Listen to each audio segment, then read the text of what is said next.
व्यक्त करता हूं। परिवार के एक सदस्य के रूप में मैं आपके दुख में शामिल हूं।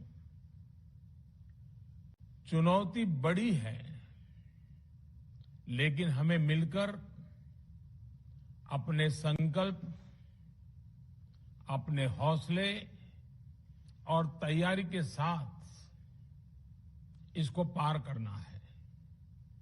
साथियों, अपनी बात को विस्तार देने से पहले मैं देश के सभी डॉक्टरों, मेडिकल स्टाफ, पैरामेडिकल स्टाफ, हमारे सभी सफाई कर्मचारी भाई बहन, हमारे एम्बुलेंस के ड्राइवर्स, हमारे सुरक्षा बल, पुलिसकर्मी, सभी की सराहना करूंगा। आपने कोरोना की पहली वेव में भी अपना जीवन दांव पर लगाकर लोगों को बचाया था। आज आप फिर इस संकट में अपने परिवार, अपने सुख, अपनी चिंता छोड़कर दूसरों का जीवन बचाने में दिन रात जुटे हुए हैं। साथियों, हमारे शास्त्रों में कहा गया है, त्याज्यम न धैर्यम विदुरेऽपि काले, अर्थात कठिन से कठिन समय में भी हमें धैर्य नहीं खोना चाहिए। किसी भी परिस्थिति से निपटने के लिए हम सही निर्णय लें, सही दिशा में प्रयास करें, तभी हम विजय हासिल कर सकते हैं।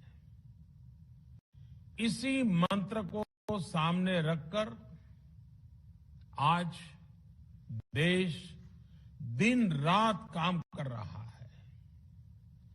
बीते कुछ दिनों में जो फैसले लिए गए हैं, जो कदम उठाए गए हैं, वो स्थिति को तेजी से सुधारेंगे।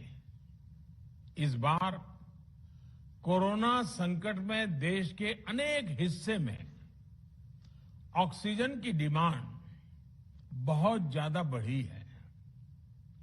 इस विषय पर तेजी से और पूरी संवेदनशीलता के साथ काम किया जा रहा है। केंद्र सरकार, राज्य सरकारें, प्राइवेट सेक्टर, सभी की पूरी कोशिश है कि हर जरूरतमंद को ऑक्सीजन मिले। ऑक्सीजन प्रोडक्शन और सप्लाई को बढ़ाने के लिए भी कई स्तरों पर उपाय किए जा रहे हैं। राज्यों में नए ऑक्सीजन प्लांट्स हो, 1 लाख नए सिलेंडर पहुंचाने हो, औद्योगिक इकाइयों में इस्तेमाल हो रही ऑक्सीजन का मेडिकल इस्तेमाल हो, ऑक्सीजन रेल हो, हर प्रयास किया जा रहा है। साथियों, इस बार जैसे ही कोरोना के केस बढ़े, देश के फार्मा सेक्टर ने दवाइयों का उत्पादन और बढ़ा दिया है। आज जनवरी फरवरी की तुलना में देश में कई गुना ज्यादा दवाइयों का प्रोडक्शन हो रहा है। इसे अभी और तेज किया जा रहा है। कल भी मेरी देश की फार्मा इंडस्ट्री के बड़े जो प्रमुख लोग हैं, उसके जो एक्सपर्ट लोग हैं, उनसे बहुत लंबी चर्चा हुई है। प्रोडक्शन बढ़ाने के लिए हर तरीके से दवाई कंपनियां की मदद ली जा रही है। हम सौभाग्यशाली हैं कि हमारे देश के पास इतना बड़ा मजबूत फार्मा सेक्टर है जो बहुत अच्छी और तेजी से दवाइयां बनाता है। इसके साथ ही अस्पतालों में बेड की संख्या को बढ़ाने का भी काम तेजी से चल रहा है। कुछ शहरों में ज्यादा डिमांड को देखते हुए विशेष और विशाल कोविड हॉस्पिटल बनाए जा रहे हैं। साथियों, पिछले वर्ष जब देश ने कोरोना के कुछ ही मरीज सामने आए थे, उसी समय भारत में कोरोना वायरस के खिलाफ प्रभावी वैक्सीन के लिए काम शुरू कर दिया था।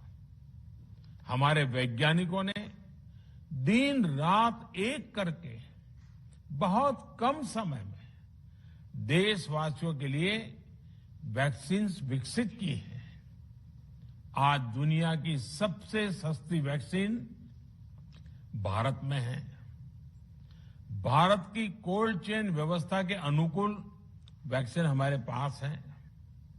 इस प्रयास में हमारे प्राइवेट सेक्टर ने इनोवेशन और एंटरप्राइज की भावना का बेहतरीन प्रदर्शन किया है। वैक्सीन्स की अप्रूवल्स और रेगुलेटरी प्रोसेसेस को फास्ट ट्रैक पर रखने के साथ ही सभी साइंटिफिक और रेगुलेटरी मदद को बढ़ाया गया है। यह एक टीम एफर्ट है जिसके कारण हमारा Bharat 2 made in India vaccine के साथ दुनिया का सबसे बड़ा टीकाकरण अभियान शुरू कर पाया। टीकाकरण के पहले चरण से ही गति के साथ ही इस बात पर जोर दिया गया कि ज्यादा से ज्यादा क्षेत्रों तक, जरूरतमंद लोगों तक वैक्सीन पहुंचे। दुनिया में सबसे तेजी से भारत में पहले 10 करोड़, फिर 11 करोड़ और अब 12 करोड़ वैक्सीन डोज दिए गए हैं। आज कोरोना से इस लड़ाई में हमें हौसला मिलता है कि हमारे health care workers, frontline corona warriors और सीनियर सिटीजन्स के एक बड़े हिस्से को वैक्सीन का लाभ मिल चुका है। साथियों, कल ही वैक्सीन को लेकर हुए एक और अहम फैसला भी हमने किया है। 1 मई के बाद से 18 वर्ष के ऊपर के किसी भी व्यक्ति को वैक्सीनेट किया जा सकेगा। अब भारत में जो वैक्सीन बनेगी उसका आधा हिस्सा सीधे राज्यों और अस्पतालों को भी मिलेगा।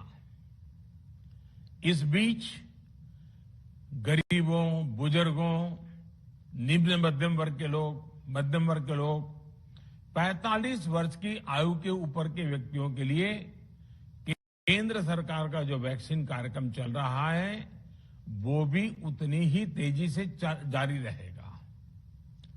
पहले की तरह ही सरकारी अस्पतालों में मुफ्त वैक्सीन मिलती रहेगी, जिसका फायदा, जैसा मैंने कहा, हमारे गरीब परिवार हो, हमारे मध्यम वर्ग, निम्न मध्यम वर्ग के परिवार हो, वो उनका लाभ उठा सकेंगे।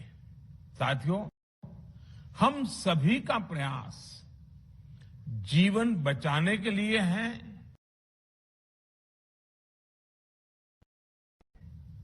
और जीवन बचाने के लिए तो है ही। प्रयास से भी ये है कि आर्थिक गतिविधियां और आजीविका कम से कम प्रभावित हो। प्रयास का तरीका यही रखा जाए। वैक्सीनेशन को 18 वर्ष की आयु के ऊपर के लोगों के लिए ओपन करने से शहरों में जो हमारे वर्कफोर्स है उसे तेजी से वैक्सीन उपलब्ध होगी। राज्यों और केंद्र सरकार के प्रयासों से श्रमिकों को भी तेजी से वैक्सीन लगेगी।